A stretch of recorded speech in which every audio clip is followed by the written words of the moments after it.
It started with something so small, no one noticed. A mom skipping dinner so her kid could eat.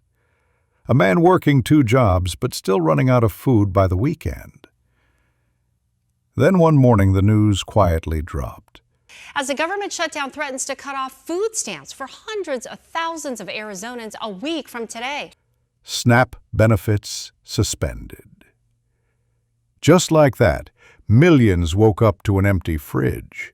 No announcement, no warning, just silence and hunger. In the richest country on earth, people are choosing between rent and food. Thanksgiving is coming, but for many there's nothing to celebrate. What if this isn't just about food? What if this is how a nation quietly breaks down from the inside? Stay till the end, because what you're about to see will change how you look at America forever. And before we begin, hit that subscribe button, because the truth you're about to hear, most people will never tell you.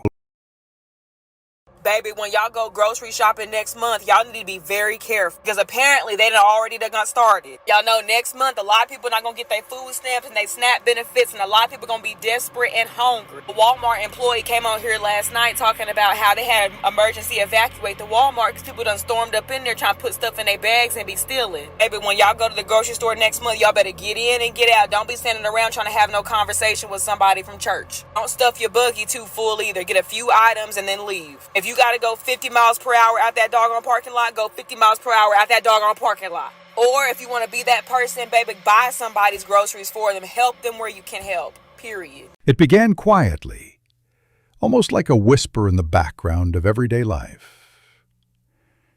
Grocery prices ticked a little higher. Paychecks didn't stretch as far. And people thought, maybe it's just inflation. Maybe it'll pass. But it didn't. It grew louder, creeping into every kitchen, every dinner table, every late-night conversation about bills. Then came the shock.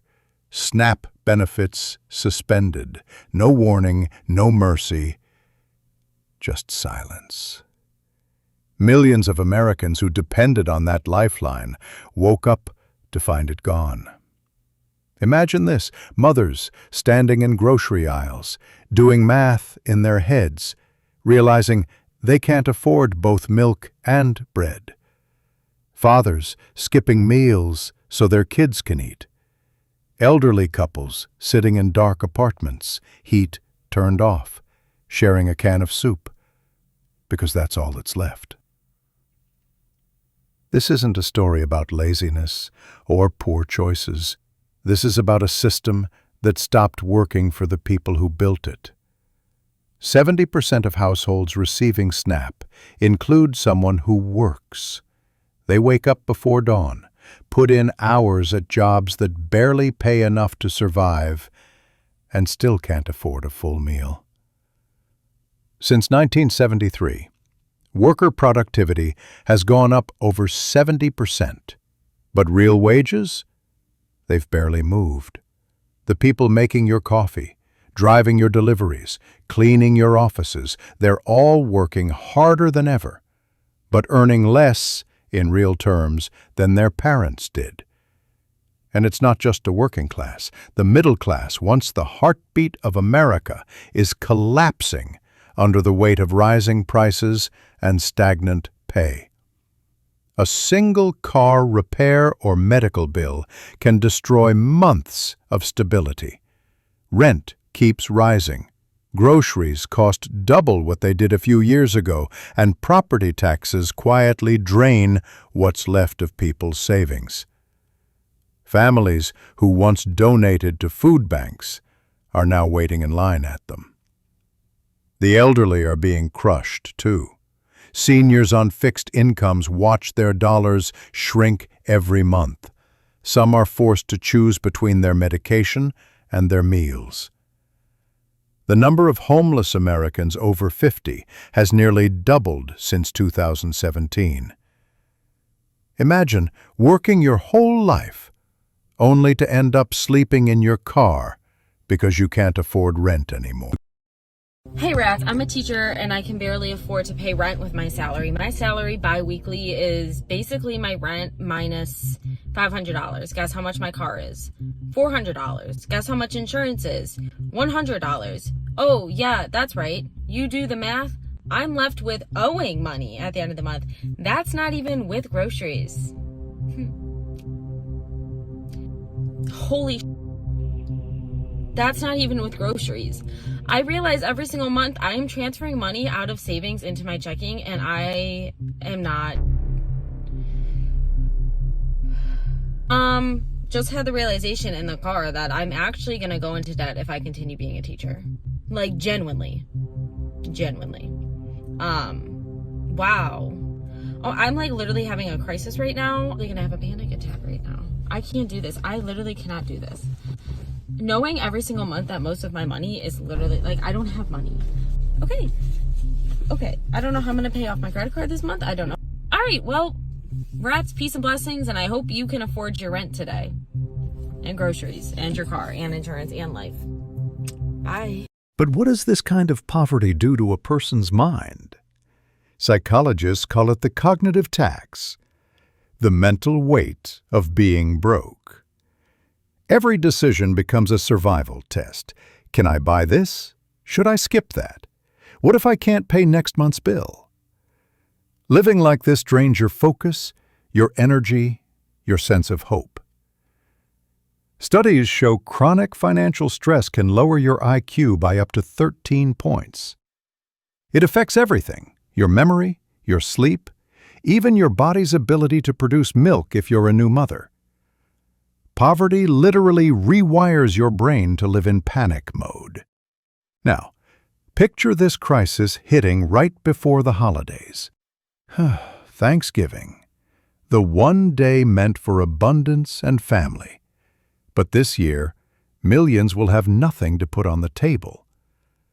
The timing isn't an accident. It's policy. Congress still gets paid. Government contracts still flow. But the safety net for ordinary people gets cut right when it's needed most. That's not a glitch in the system. That is the system. The irony is painful. The country that throws away billions of dollars in uneaten food every year now has millions going to bed hungry.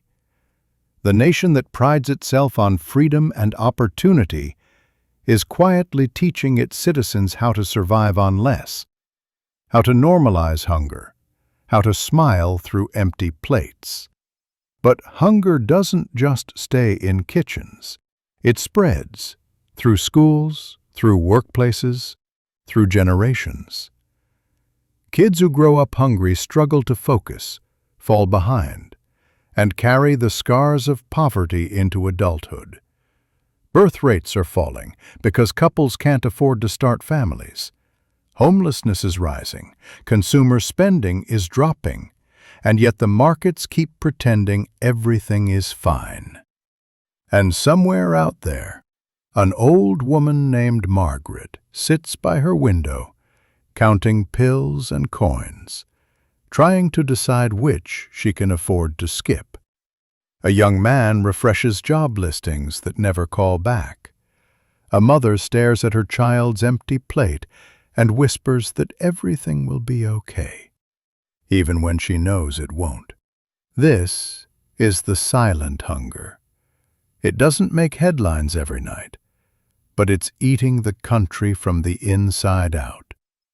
You can't see it in the stock market or on political talk shows, but you can feel it in the quiet of every struggling home. It's not just about food. It's about dignity, survival, and the slow disappearance of the American promise. And if you think this won't reach you, think again, because hunger spreads like fire. And when a nation begins to starve its people, not by accident but by design, it's already halfway gone. Maybe the saddest part is that this isn't happening in silence, because no one knows. It's happening in silence because too many people have learned to ignore it. We scroll past videos of people crying in their cars, skip over the stories of families losing everything, and tell ourselves, that could never be me. But what if it could? What if next month's paycheck doesn't come? What if your rent goes up again? What if the fridge runs empty one day, and suddenly you understand what it means to be hungry in a country full of food?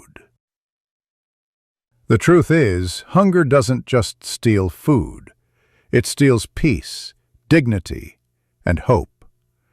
It turns hard-working people into ghosts in their own lives, surviving day to day while the system looks away. This isn't just a story about America. It's a warning to every society that forgets its people. Because once hunger enters the home, it never leaves quietly. So maybe the question now isn't, how did we get here?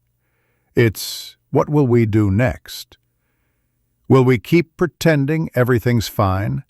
Or finally speak up before the silence becomes permanent? Think about it. And if you believe the truth deserves to be heard, subscribe now, because the next story might hit even closer to home.